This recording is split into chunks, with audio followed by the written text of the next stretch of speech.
ನಿಮ್ಮ ಜೀವನದಲ್ಲಿ ಅನಿರೀಕ್ಷಿತವಾಗಿ ಒಂದು ಮಹಾ ಸವಾಲು ಎದುರಾದಾಗ ನಿಮ್ಮ ಮುಂದಿರುವ ಆಯ್ಕೆಗಳು ನಿಮಗೆ ತೀವ್ರ ನೋವುಂಟು ಮಾಡುತ್ತವೆ ಎಂದು ತಿಳಿದಾಗ ನಿಮ್ಮ ಹೃದಯ ಭಾರವಾಗಿ ಮನಸ್ಸು ಸಂಪೂರ್ಣವಾಗಿ ಕಂಗೆಟ್ಟಾಗ ಆ ಸಮಯದಲ್ಲಿ ದಿಕ್ಕುತೋಚದೆ ನಿಂತುಬಿಡುವ ಭಾವನೆ ನಿಮಗಾಗಿದೆಯೇ?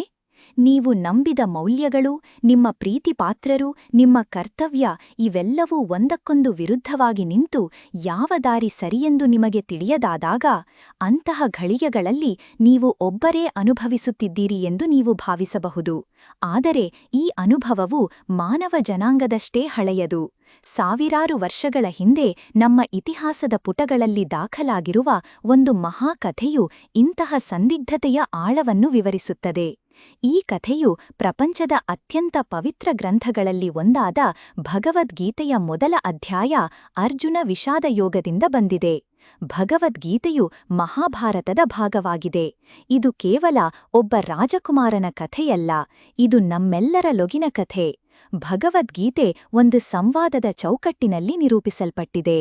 ಮಹಾಭಾರತ ಯುದ್ಧ, ಧರ್ಮ ಮತ್ತು ಅಧರ್ಮದ ನಡುವಿನ ಹೋರಾಟ. ಕುರುಕ್ಷೇತ್ರದ ವಿಶಾಲ ಮೈದಾನ. 18 ಅಕ್ಷೋಹಿಣಿ ಸೇನೆಗಳು ಯುದ್ಧಕ್ಕೆ ಸಿದ್ಧವಾಗಿ ನಿಂತಿವೆ. ಶಂಖನಾದಗಳು ಮೊಳಗುತ್ತಿವೆ, ರಣಕಹಳೆಗಳು ಊದಲ್ಪಡುತ್ತಿವೆ, ಭೂಮಿ ಸೈನಿಕರ ಭಾರದಿಂದ ನಡುಗುತ್ತಿದೆ. ಆನೆಗಳ ಘೀಳು, ಕುದುರೆಗಳ ಹೇಷಾರವ, ಲಕ್ಷಾಂತರ ಧನುಸ್ಸುಗಳ ಟಂಕಾರ. ಸಾವು ಮತ್ತು ವಿನಾಶದ ಭೀಕರ ವಾಸನೆ ಗಾಳಿಯಲ್ಲಿ ತೇಲಿಬರುತ್ತಿದೆ. ಈ ಮಹಾರಣಾಂಗಣದ ಮಧ್ಯದಲ್ಲಿ 2 ಸೇನೆಗಳ ನಡುವೆ ಒಂದು ರಥ ನಿಂತಿದೆ. ಶ್ವೇತ ಅಶ್ವಗಳಿಂದ ಎಳೆಯಲ್ಪಡುತ್ತಿರುವ ಆ ರಥದಲ್ಲಿ ವಿಶ್ವದ ಸಾರಭೂತನಾದ ದೇವರೆಂದೇ ಪೂಜಿಸಲ್ಪಡುವ ಶ್ರೀಕೃಷ್ಣನು ಸಾರಥಿಯಾಗಿದ್ದಾನೆ. ಅವನ ಹಿಂದೆ ಕುಳಿತಿರುವವನು ಯುಗದ ಶ್ರೇಷ್ಠ ಯೋಧ, ಸತ್ಯಸಂಧನಾದ ಪಾಂಡವವೀರ, ಗಾಂಡೀವಧಾರಿ ಅರ್ಜುನ. ಅರ್ಜುನನು ತನ್ನ ರಥವನ್ನು 2 ಸೇನೆಗಳ ಮಧ್ಯ ನಿಲ್ಲಿಸುವಂತೆ ಕೃಷ್ಣನಿಗೆ ಹೇಳುತ್ತಾನೆ. ಯುದ್ಧಕ್ಕೆ ಸಿದ್ಧವಾಗಿ ನಿಂತ ತನ್ನ ವಿರೋಧಿಗಳನ್ನು ಸೂಕ್ಷ್ಮವಾಗಿ ನೋಡುವ ಬಯಕೆ ಅವನದು. ಬಹುಶಃ ಅವನು ತನ್ನ ಪರಾಕ್ರಮವನ್ನು ಪ್ರದರ್ಶಿಸಲು ಉತ್ಸುಕನಾಗಿದ್ದನು. ಆದರೆ ಕೃಷ್ಣನು ರಥವನ್ನು ನಿಲ್ಲಿಸಿದಾಗ ಅರ್ಜುನನ ಕಣ್ಣೆದುರಿಗೆ ಕಂಡ ದೃಶ್ಯ ಅವನ ಆತ್ಮವನ್ನೇ ಕಲಕಿತು. ಅಲ್ಲಿ ನಿಂತಿದ್ದವರು ಸಾಮಾನ್ಯ ಶತ್ರುಗಳಾಗಿರಲಿಲ್ಲ.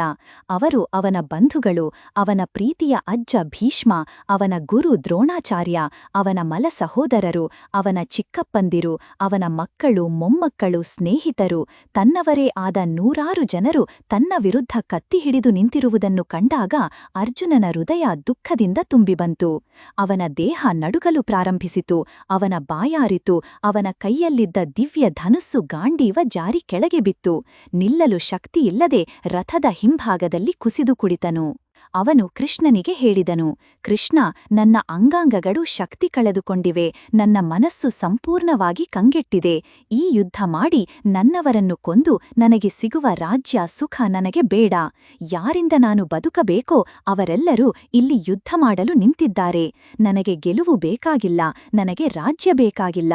ಈ ಯುದ್ಧದಿಂದ ಕೇವಲ ಪಾಪ ಮಾತ್ರ ಲಭಿಸುತ್ತದೆ. ನಮ್ಮ ಕುಲ ನಾಶವಾಗುತ್ತದೆ, ನಮ್ಮ ಧರ್ಮ ನಾಶವಾಗುತ್ತದೆ. ಕುಟುಂಬದ ಹಿರಿಯರನ್ನು ಕೊಂದರೆ ನರಕಕ್ಕೆ ಹೋಗುತ್ತೇವೆ. ಕುಟುಂಬದಲ್ಲಿ ವ್ಯವಸ್ಥೆ ಉಂಟಾಗುತ್ತದೆ. ಇದರಿಂದ ಮಹಿಳೆಯರು ಭ್ರಷ್ಟರಾಗುತ್ತಾರೆ. ವರ್ಣ ಸಂಕರ ಉಂಟಾಗುತ್ತದೆ. ಇದರಿಂದ ಪೂರ್ವಜರ ಆಶೀರ್ವಾದ ಕಳೆದು ಹೋಗುತ್ತದೆ. ನಾನು ಕೇವಲ ಅಂಧಕಾರ, ದುಃಖ ಮತ್ತು ವಿನಾಶವನ್ನೇ ನೋಡುತ್ತಿದ್ದೇನೆ. ಹಿಂಸೆಯಿಂದ ತುಂಬಿದ ಈ ಕಾರ್ಯವನ್ನು ಮಾಡಲು ನನ್ನ ಮನಸ್ಸು ಒಪ್ಪುತ್ತಿಲ್ಲ. ನನ್ನ ಸ್ವಂತ ಬಂಧುಗಳನ್ನು ಕೊಲ್ಲಲು ನನಗೆ ಹೇಗೆ ಸಾಧ್ಯ? ಪಾಪದ ಭಯ ನನ್ನನ್ನು ಆವರಿಸಿದೆ.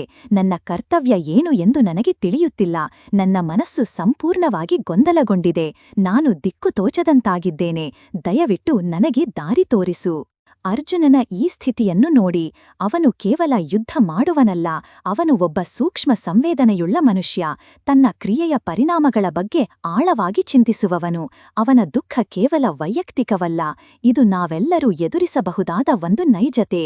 ಜೀವನದ ಕುರುಕ್ಷೇತ್ರದಲ್ಲಿ ನಾವು ಇಂತಹ ಕಂಗೆಡುವಿಕೆ, ಗೊಂದಲವನ್ನು ಅನುಭವಿಸುತ್ತೇವೆ.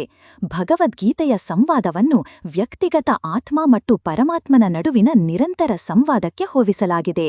ಅರ್ಜುನ ಅರ್ಜುನನು ವ್ಯಕ್ತಿಗತ ಆತ್ಮವನ್ನು ಪ್ರತಿನಿಧಿಸಿದರೆ ಶ್ರೀಕೃಷ್ಣನು ಪರಮಾತ್ಮನನ್ನು ಪ್ರತಿನಿಧಿಸುತ್ತಾನೆ. ನಮ್ಮ ಜೀವನವು ಒಂದು ಯುದ್ಧ ಭೂಮಿಯಿದ್ದಂತೆ ಮತ್ತು ನಾವು ಎದುರಿಸುವ ಸವಾಲುಗಳು ನಮ್ಮ ಎದುರು ನಿಂತ ಸೇನೆಗಳಂತೆ. ನಾವು ಯಾವುದನ್ನು ಆರಿಸಬೇಕು? ನಮ್ಮ ಕರ್ತವ್ಯವೇ, ನಮ್ಮ ಬಾಂಧವ್ಯಗಳೇ, ನಮ್ಮ ಆಸೆಗಳೇ? ಅರ್ಜುನನಂತೆ ನಾವು ಹಲವು ಬಾರಿ ದಿಗ್ಭ್ರಮೆಗೊಳ್ಳುತ್ತೇವೆ, ಕುಸಿದು ಹೋಗುತ್ತೇವೆ. ನಮ್ಮ ಆಧುನಿಕ ಅರ್ಜುನನು ಇದೇ ಪ್ರಶ್ನೆಗಳನ್ನು ಎದುರಿಸುತ್ತಿದ್ದಾನೆ. ತಾನು ತೆಗೆದುಕೊಳ್ಳಬೇಕಾದ ಕಠಿಣ ನಿರ್ಧಾರದಿಂದ ಉಂಟಾಗಬಹುದಾದ ನೋವು, ವಿರೋಧವನ್ನು ಕಂಡು ಅವನು ಕುಸಿದು ಹೋಗಿದ್ದಾನೆ. ಅವನಿಗೆ ಮುಂದೆ ಸಾಗಲು ಶಕ್ತಿಯಿಲ್ಲ. ಆದರೆ ಅರ್ಜುನನು ಮಾಡಿದ್ದೇನು? ಅವನು ತನ್ನ ಗೊಂದಲ ಮತ್ತು ದುಃಖದಲ್ಲಿ ಕುಸಿದು ನಿಲ್ಲಲಿಲ್ಲ. ಅವನು ತನಗಿಂತ ಶ್ರೇಷ್ಠವಾದ ದಿವ್ಯವಾದ ಜ್ಞಾನದ ಕಡೆಗೆ, ಅಂದರೆ ಶ್ರೀಕೃಷ್ಣನ ಕಡೆಗೆ ತಿರುಗಿದನು. ನಾನು ನಿನ್ನ ಶಿಷ್ಯ, ನನ್ನನ್ನು ರಕ್ಷಿಸು, ನನಗೆ ಸರಿಯಾದ ಮಾರ್ಗವನ್ನು ಉಪದೇಶಿಸು ಎಂದು ಅವನು ಶ್ರೀಕೃಷ್ಣನಲ್ಲಿ ಶರಣಾದನು. ಭಗವದ್ಗೀತೆಯ ಮೊದಲ ಅಧ್ಯಾಯ ಅರ್ಜುನ ವಿಷಾದ ಯೋಗ ಇಲ್ಲಿಗೆ ಕೊನೆಗೊಳ್ಳುತ್ತದೆ. ಇದು ಸಮಸ್ಯೆಯ ನಿರೂಪಣೆ, ಮಾನವನ ಆಳವಾದ ದುಃಖ, ಗೊಂದಲ, ಕರ್ತವ್ಯ ಮತ್ತು ಬಾಂಧವ್ಯಗಳ ನಡುವಿನ ಸಂಘರ್ಷವನ್ನು ಇದು ಚಿತ್ರಿಸುತ್ತದೆ. ಇದು ಉತ್ತರವನ್ನು ನೀಡುವುದಿಲ್ಲ, ಆದರೆ ಉತ್ತರವನ್ನು ಕೇಳುವ ಅವಶ್ಯಕತೆಯನ್ನು ಸೃಷ್ಟಿಸುತ್ತದೆ. ಅರ್ಜುನನ ವಿಷಾದವು ಲೋಕಕ್ಕೆ ಭಗವಂತನ ದಿವ್ಯ ಜ್ಞಾನವನ್ನು ನೀಡುವ ಪ್ರಮುಖ ಕಾರಣವಾಯಿತು. ನಮ್ಮ ಜೀವನದ ಯುದ್ಧಭೂಮಿಯಲ್ಲಿ ನಾವು ಇಂತಹ ವಿಷಾದವನ್ನು ಅನುಭವಿಸಿದಾಗ ಅರ್ಜುನನಂತೆ ದಿವ್ಯ ಜ್ಞಾನದ ಕಡೆಗೆ ತಿರುಗುವುದು ಮುಖ್ಯ. ಭಗವದ್ಗೀತೆಯು ಅರ್ಜುನನಿಗೆ ಮಾತ್ರವಲ್ಲ, ನಮ್ಮೆಲ್ಲರಿಗೂ ಶ್ರೀಕೃಷ್ಣನು ನೀಡಿದ ಉಪದೇಶ. ಇದು ನಮ್ಮ ಗೊಂದಲಗಳನ್ನು ನಿವಾರಿಸಿ ಜೀವನದ ಸವಾಲುಗಳನ್ನು ಎದುರಿಸಲು ನಮಗೆ ಶಕ್ತಿ ನೀಡುತ್ತದೆ. ಭಗವದ್ಗೀತೆಯ ಸಂಪೂರ್ಣ ಅಧ್ಯಯನವು ನಿಮ್ಮ ಜೀವನದಲ್ಲಿ ಕ್ರಾಂತಿಕಾರಿ ಬದಲಾವಣೆ ತರಬಲ್ಲದು. ಅರ್ಜುನನ ಪ್ರಶ್ನೆಗಳಿಗೆ ಕೃಷ್ಣ ನೀಡಿದ ಅದ್ಭುತ ಉತ್ತರಗಳನ್ನು ತಿಳಿದುಕೊಳ್ಳಲು ಮತ್ತು ನಿಮ್ಮ ಜೀವನದ ದಾರಿ ಕಂಡುಕೊಳ್ಳಲು ಈ ಮಹಾನ್ ಗ್ರಂಥವನ್ನು ನೀವು ಓದಿ. ಈ ವಿಡಿಯೋ ನಿಮಗೆ ಸ್ಫೂರ್ತಿ ನೀಡಿದ್ದರೆ ದಯವಿಟ್ಟು ಲೈಕ್ ಮಾಡಿ ಮತ್ತು ನಿಮ್ಮ ಪರಿಚಯದವರಿಗೆ, ವಿಶೇಷವಾಗಿ ಜೀವನದಲ್ಲಿ ಗೊಂದಲದಲ್ಲಿರುವರಿಗೆ ಹಂಚಿಕೊಳ್ಳಿ. ಮತ್ತು ನಮ್ಮ ಚಾನಲ್ ಅನ್ನು ಸಬ್ಸ್ಕ್ರೈಬ್ ಮಾಡಲು ಮರೆಯಬೇಡಿ. ಇದರಿಂದ ನೀವು ಇಂತಹ ಅಮೂಲ್ಯ ಜ್ಞಾನವನ್ನು ಪಡೆಯುವುದನ್ನು ಮುಂದುವರಿಸಬಹುದು. ನಿಮ್ಮ ಆಧ್ಯಾತ್ಮಿಕ ಪಯಣ ಸುಗಮವಾಗಿರಲಿ. ಧನ್ಯವಾದಗಳು.